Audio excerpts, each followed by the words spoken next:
Քաղաքացիական պայմանագիր խմբակցության անունից ելույթ կունենա Հայկ Կոնջորյանը, եւ սա կլինի այսօրվա վերջին ելույթը։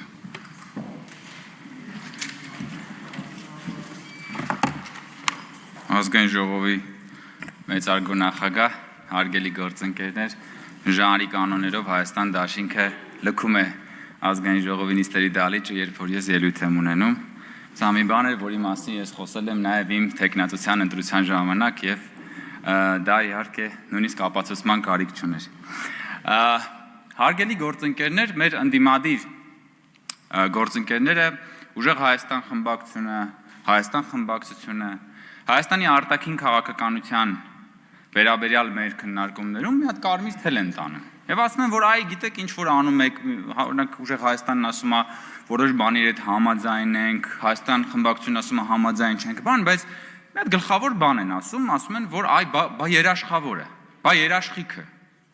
Հիմա օրինակ պարոն Կարապետյանն ավելի հեռու է գնում, ասում է, բա երաշխավորը պետք է բանը ժողովրդավար չի, այսինքն ինքը ժողովրդավոր երաշխավոր է հիմա փնտրում եւ այլն։ Բայց ես ձեզ մի բան ասեմ, էլի հարգելի գործընկերներ, բոլորս էլ շատ լավ հասկանում ենք, որ երաշխավորի, մենք գիտենք դուք ում նկատի ունեք երաշխավոր ասելով, եւ Հայաստանի համար դուք ինչ երաշխավոր եք փնտրում։ Եվ այս երաշխավորի թեման արտահայտված է մի շատ հետաքրքիր եւ զվարճալի մեմի մեջ, որ ինտերնետում շատ հաճախ հանդիպում է։ Այդ մեմի մեջ ուրեմն պատկերված է Գայլը sense ձեռք գցել է մի հատ ուրիշ պերսոնաժի ուսին ու գրված է, ասում է, եթե դու մրսում ես, ես քեզ կարող եմ ուտել։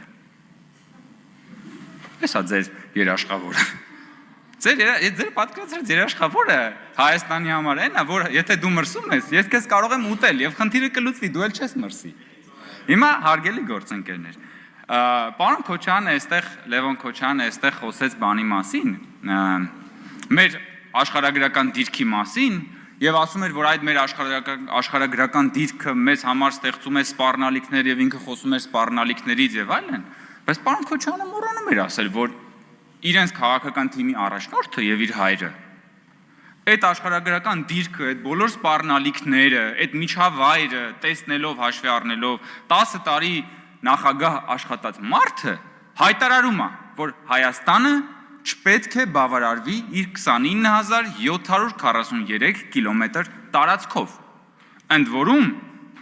ուշադրություն եմ հրավիրում այն փաստի վրա, որ ինքը այդպես էլ չի կարողանում միջև վերջ ասի այդ 743, լրագրողներն են օգնում, այսինքն ինքը չգիտի էլ իրականում այն ստորագրությունը, որ ինքը դրել է այն հողային հաշվեկշռի տակ, նույնիսկ այդ թիվը չգիտի։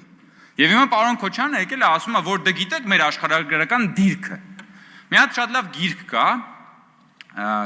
Tim Marshall հեղինակի անունը եւ կոչվում է Prisoners of Geography, շատ լավ գիրք է, աշխարհագրության գերիները, եթե այսպես ավելի իմաստային թարգմանենք, ու այդ հեղինակը ինչ է ասում, էլի, թվարկում եւ վերլուծում է պետությունները, որոնք որ ունեն այս կամ այն աշխարհագրական դիրքը, եւ ոչ միայն պարոն Քոչարյանի տրամաբանությամբ է նայում, որ այո, այդ երկրները գերիներն են, բայց նաեւ նայում այն հնարավորություններով, որ այդ գերությունը, այսպես ասած, ճակերտավոր գերությունը, այդ պետությունները ոնց կարող են օգտագործել եւ դարձնել առավելություն։ Եվ այդտեղ է մեր կոնցեպտուալ տարբերությունը ձեր եւ մյուս խմբակցության հետ, որ մենք ասում ենք, որ մենք ոչ թե ոչ միայն մեր աշխարհագրության գերին ենք եւ դատապարտված ենք լինելու այստեղ եւ սпасելու այն փրկչինը, երաշխավորին, որը պիտի գա, ասես ձեռքցի մեր ուսերին եւ ասի, եթե դուք մրսում եք, ես կարամ քեզ ուտեմ, չգիտեմ, կամ գազը կտրեմ, կամ չգիտեմ ուրիշ բան անեմ։ Մենք ասում ենք, որ այդ աշխարհագրական դիրքը ունի նաև հնարավորություններ։ Եվ այդ հնարավորությունների մասին խոսում են նաև մեր միջազգային գործընկերները։ Ես միայն կարող եմ հիշեցնել եվրոպական քաղաքական համայնքի հայաստանյան ուրեմն հավաքի ժամանակ Ուրսուլա ֆոն դեր Լեյենի հայտարարությունը, որ Հայաստանը փաստորեն այս նաև այս ենթակառուցվածքային զարգացումների արդյունքում Հայաստանը դիրքավորվում է այդ մեծ հեռանկարային բանի վրա, խաչմերուկի վրա։ Եվ այդ բանը դիրքը, որը որ շատ ժամանակ մեզ հրամցվել է որպես դատապարտվածություն, որպես գերություն, մեր համար դառնում է հնարավորություն, պարոն Կարապետյան։ Եվ երաշխիքը դառնում է թրիփը, որը որ դառնում է, որը որ այո, հայ-ամերիկյան բացառիկ նախագիծ է, բայց այդ բացառիկ նախագծի մեջ կան նաև այլ շահառուներ, որոնք որ ունենում են շահագրգռվածություն որ մենք ոչ թե իրար վրա կրակենք, այլ իրար հետ առևտուր անենք։ Այդ բանը երաշխիքը, ասենք, արհեստական բանականության գործարանն է, որովհետև Հայաստանում այդ գործարանի արկայությունը ենթադրում է, որ կան նաև այլ երկրներ եւ կենտրոններ, որոնք կախված են, որ Հայաստանում լինի խաղաղություն, բարեկեցություն, ներդրումներ։ Այդ արհեստական գործարանի երաշխիքը նաև այն է, որ միջազգային ներդրողները դիրքավորվելու են դեպի Հայաստանը, երբ որ տեսնեն, որ Հայաստանում ստեղծվում է այնպիսի բացառիկ նախագծեր, որոնք որ ստեղծում են նաև միջավայրեր, քանի որ դուք բոլորդ եկել եք մեծ բիզնեսից, հարգելի գործընկերներ, դուք դա պիտի հասկանաք։ Այդ երաշխիքը Հայաստանի էներգետիկ եւ տնտեսական դիվերսիֆիկացիան է, որի արդյունքում Հայաստանը դառնում է միջազգային գործընկերների համար ավելի կանխատեսելի երկիր, ներդրումների համար ավելի կանխատեսելի երկիր, եւ այդ բոլոր քաղաքականությունների հիմքում, հարգելի գործընկերներ, դրված է մեր պետական քաղաքականությունը, որից նաեւ բխում է մեր արտաքին քաղաքականությունը։ Եվ այդ պետական ու արտաքին քաղաքականության հիմքը, որի մասին ես խոսեցի նաև երեք, դա իրական Հայաստանի գաղափարախոսությունն է։ Եվ այդ իրական Հայաստանի գաղափարախոսությունն է, որ ասում է, որ մենք Հայաստանի Հանրապետությունը մեր տարածքից դուրս որևէ տարածքային հավակնություն չունենք։ Եվ դա 180 աստիճանով տարբերվում է Ռոբերտ Քոչարյանի տեսլականից, որն ասում է, որ մենք չպետք է բավարարվենք մեր 29743 քառակուսով, եւ դառնում է պատերազմի հրձիկ Ռոբերտ Քոչարյանը, Հայաստան խմբակցությունը եւ իրենց ամբողջ քաղաքական փիլիսոփայությունը։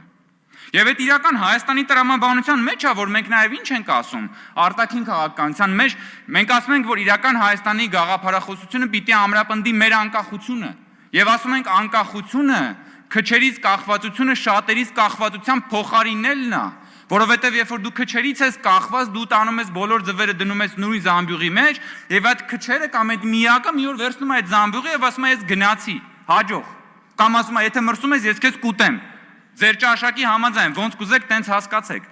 Եվ դրա համար ենք մենք դիվերսիֆիկացնում մեր արտաքին քաղաքականությունը, մեր էներգետիկ քաղաքականությունը։ Մենք գնում ենք այդ ճանապարհով, բայց արտաքին քաղաքականությունը չի կարա վակուումի մեջ լինի, պարոն Կարապետյան եւ հարգելի գործընկերներ, որովհետեւ եթե դուք ձեր քաղաքական գաղափարաբանության մեջ չընդունեք իրական Հայաստանը, չընդունեք այս իրական Հայաստանը եւ ապրեք ուրիշ երազային Հայաստանով, դուք չեք կարող շարունակել, որովհետեւ աշխարհը ձեր հետ չի երկխոսի։ Որովհետև աշխարհը, հարգելի գործընկերներ, այս աշխարհում մենակ մենք չենք։ Սա ինչ որ փակ սենյակ չի ու մենք մենակ մենախոսությամբ չենք զբաղված։ Մենք չենք կարող գանք այստեղ խոսենք ժողովրդի բարեկեցությունից, ուժեղ Հայաստանից, եւ հետո գանք ու խոսենք ինչ որ բաներից, որոնք որ փորձարկվել ու չի ստացվել։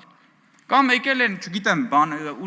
Հայաստան դաշինքից, որ ասում էր, պատմական արդարությունը։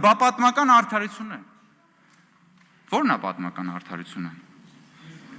Ամենամեծ պատմական արդարությունն է նա, որ Հայաստանը լինի խաղաղ։ Ամենամեծ պատմական արդարությունն է նա, որ Հայաստանի ժողովուրդը, հայ ժողովուրդը, որը ցեղասպանվել է, ջարդվել է, ապրի խաղաղ։ Դա է ամենամեծ պատմական արդարությունը։ Պատմական արդարությունը ապրողների եւ նոր ծնվողների լավ կյանքն է, պարոն Կարապետյան, ոչ թե մեր անցյալի դժբախտությունները անընդհատ վերապրելն է։ Պրոբլեմը մեր ու ձեր հետ է, որ դուք ուզում եք գնաք եւ կանգնեք նույն այդ կոտրած, այդ նույն փոცხի վրա։ Մենք ասում ենք, որ ամենամեծ պատմական արդարությունը այս տարածաշրջանում լավ, զարգացած եւ այո, ուժեղ Հայաստան ունենալն է, բայց այդ ուժեղ Հայաստանը հնարավոր չի առանց իրական Հայաստանի։ Դուք չեք կարող, պարոն Կարապետյան եւ հարգելի գործընկերներ, ստանալ ուժեղ Հայաստան առանց իրական Հայաստանը ընդունելու հնարավոր չի, որովհետև ձեզ չեն թողնելու, որովհետև այս աշխարհում մենք մենակ չենք, որովհետև մենք չենք կարող առանց ինքնաճանաչողության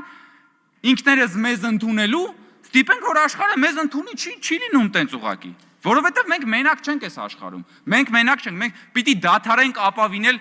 բանը, արդարությանը,